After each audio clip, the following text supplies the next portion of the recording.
नमस्कार, live cities की night bulletin दिन भर बिहार में आपका स्वागत है। मैं हूं आपके साथ प्रीति झा। खबरों की शुरुआत करेंगे, लेकिन उससे पहले एक नजर डालते हैं आज की सुर्खियों पर। नीतीश कुमार के पलटी मारने के सवाल पर लालू यादव बोले कहां जाएंगे। शिक्षा मंत्री के पाठक विवाद में नीतीश की एंट्री। सीएम हाउस में दोनों के साथ मुख्यमंत्री ने की बैठक। तेजस्वी के खिलाफ मानहानि मामले में अब 21 जुलाई को होगी सुनवाई। विजय सिन्हा का सीएम नीतीश कुमार पर निशाना, कहा शिक्षा विभाग का भगवान ही मालिक। शिक्षा विभाग में जारी घमासान पर राबड़ी देवी का बड़ा बयान, कहा बिहार में सब कुछ ठीक है। लालू के करीबी एमएलसी ने की के पाठक की तारीफ, कहा फजीहत से अच्छा इस्तीफा दे शिक्षा मंत्री। तेजस्वी के चार्जशीट पर बोले उमेश कुशवाहा, लोकतांत्रिक सिस्टम खत्म करने पर अमदा है बीजेपी। कन्हैया कुमार को कांग्रेस में मिली बड़ी जिम्मेवारी, बनाया गया एनएसयूआई का in charge.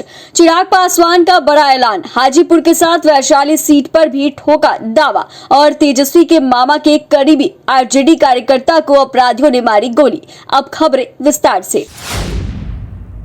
RJD supremo Lalu Prasad Yadav गुरुवार को हेल्थ चेकअप के लिए पटना से दिल्ली पहुंचे, जहां मीडिया से बात करते हुए नीतीश कुमार के पलटी मारने के सवाल पर लालू यादव ने कहा कि वो कहां जाएंगे। वहीं शिक्षा मंत्री और के पाठक मामले पर लालू यादव ने कहा कि कोई विवाद नहीं है, कुछ नहीं हो रहा। इस दौरान उन्होंने 2024 में पीएम चेहरे को लेकर बड़ा बयान दिया है। लालू यादव ने कहा कि जो भी पीएम हो वो बिना पत्नी का नहीं होना चाहिए। पीएम ऐसा हो जो पत्नी के साथ कोठी में रहे। जो प्रधानमंत्री बिना पत्नी के रहते हैं वो बहुत गलत है, ये खत्म करना चाहिए। बिहार में शिक्षा मंत्री प्रोफेसर चंद्रशेखर और उनके विभाग के अपर मुख्य सचिव के पाठक के बीच विवाद थम नहीं रहा।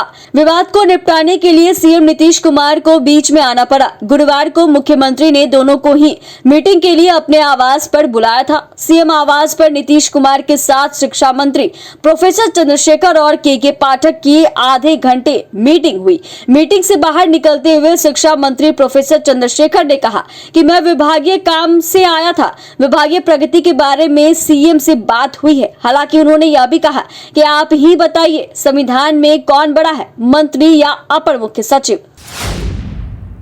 गुजरातियों को ठग कहने के मामले में बिहार के डिप्टी सीएम तेजस्वी यादव के खिलाफ समन भेजने पर अहमदाबाद आज कोर्ट में सुनवाई हुई। मेट्रो कोर्ट में आज सुनवाई हुई। आज 2 और गवाहों के बयान दर्ज किए गए। अन्य 2 गवाह 21 जुलाई को कोर्ट में पेश होंगे। इनके बयान दर्ज होने के बाद कोर्ट मामले की सुनवाई करेगा। याचिकाकर्ता के वकील प्रफुल्ल पटेल ने बताया कि 21 जुलाई को दोनों गवाहों के बयान दर्ज होने के बाद हम क्लोजिंग की प्रोसेस पूरी करेंगे। इसके बाद कोर्ट से नियम 204 की प्रक्रिया के तहत तेजस्वी यादव को समन भेजने का अनुरोध किया जाएगा। बिहार में मंत्री और के पाठक के बीच चल रहे विवाद को लेकर नेता प्रतिपक्ष विजय कुमार सिन्हा ने शिक्षा मंत्री के साथ साथ बिहार सरकार पर भी हमला बोला है। उन्होंने कहा कि जब से नीतीश कुमार ने चरवाहा विद्यालय वाले बड़े भाई के साथ गठबंधन किया है, सरकार की फजीहत हो रही है। उन्होंने जनादेश का अपमान कर सरकार बनाने का काम किया है और जब से चंद्रशेखर को शिक्षा मंत्री बनाया है तब से शिक्षा विभाग सुर्खियों में बना हुआ है। उन्होंने कहा कि जब विभाग के मंत्री और सचिव इस तरह से लड़ाई लड़ेंगे तो शिक्षा विभाग का भगवान ही मालिक है, क्योंकि सरकार तो कुछ कर नहीं सकती। शिक्षा विभाग में जारी घमासान पर बिहार की पूर्व मुख्यमंत्री राबड़ी देवी का बड़ा बयान सामने आया है। उन्होंने स्पष्ट कहा है, शिक्षा मंत्री प्रोफेसर चंद्रशेखर सरकार के खिलाफ नहीं जा सकते। राबड़ी देवी ने कहा कि सब कुछ दुरुस्त है, इस विवाद का सरकार पर कोई असर नहीं पड़ने वाला है। राबड़ी देवी ने 2 टूक अंदाज में कहा कि शिक्षा मंत्री प्रोफेसर चंद्रशेखर बिल्कुल भी नाराज नहीं है, इस विवाद से पार्टी भी नाराज नहीं, लिहाजा इस विवाद का सरकार पर कोई असर नहीं पड़ेगा।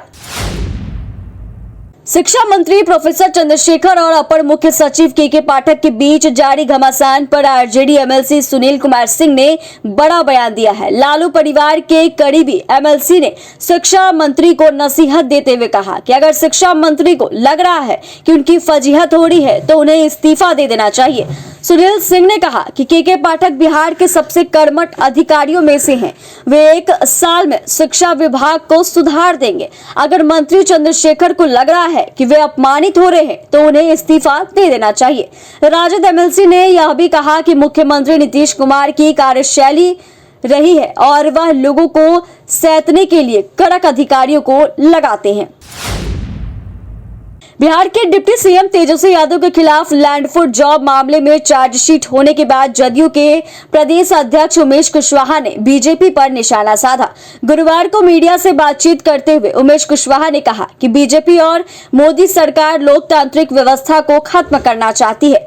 जदयू प्रदेश अध्यक्ष ने सीबीआई की तारीफ से तेजस्वी यादव के खिलाफ चार्जशीट दाखिल करने पे कहा कि बीजेपी अपने पालतू एजेंसी तोते से विपक्ष को कैसे कमजोर किया जाए सिर्फ इसमें लगी है। वहीं शिक्षा मंत्री और के पाठक प्रकरण पर उमेश कुशवाहा ने कहा कि इस मामले को सरकार गंभीरता से देख रही है।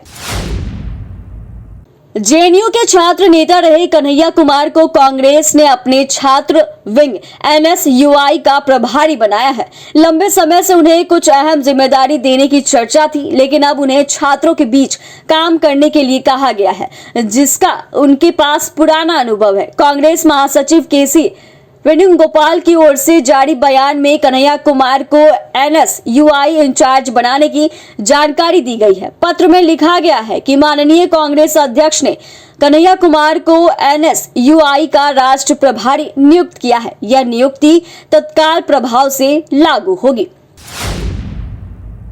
हाजीपुर के बाद अब वैशाली लोकसभा सीट पर भी चिराग पासवान ने दावा ठोका है। गुरुवार को मुजफ्फरपुर के पताही पहुंचे चिराग पासवान ने हुंकार भरते हुए कहा कि वैशाली लोकसभा सीट हमारी रही है। इस बार भी वैशाली लोकसभा सीट पर लोजपा रामविलास का प्रत्याशी ही चुनाव लड़ेगा। चिराग पासवान ने कहा कि हम लोग संगठन को मजबूत कर रहे हैं। मुजफ्फरपुर पर विशेष ध्यान दिया जा रहा है क्योंकि वैशाली लोकसभा हमारी सीट रही है। पिछली मर्तबा भी हमारी उम्मीदवार ही चुनाव लड़ी और जीती थी। इस बार भी वैशाली लोकसभा सीट पर लोजपा रामविलास के प्रत्याशी ही इलेक्शन लड़ेगा।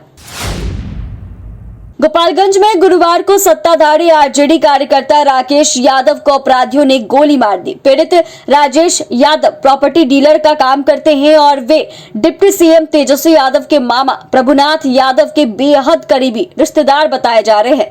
गोली मारने की यह घटना नगर थाना क्षेत्र के सांसद आवास के समीप गोसाई टोला की है।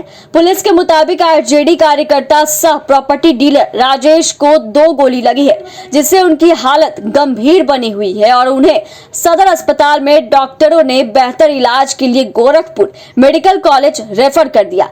पुलिस मामले की जांच में जुटी हुई है। बने रहे लाइव सिटीज के साथ। अगर आपने हमारे चैनल को सब्सक्राइब नहीं किया तो सब्सक्राइब कर दें, फेसबुक पेज को लाइक कर दें। वीडियो देखने के लिए आपका धन्यवाद।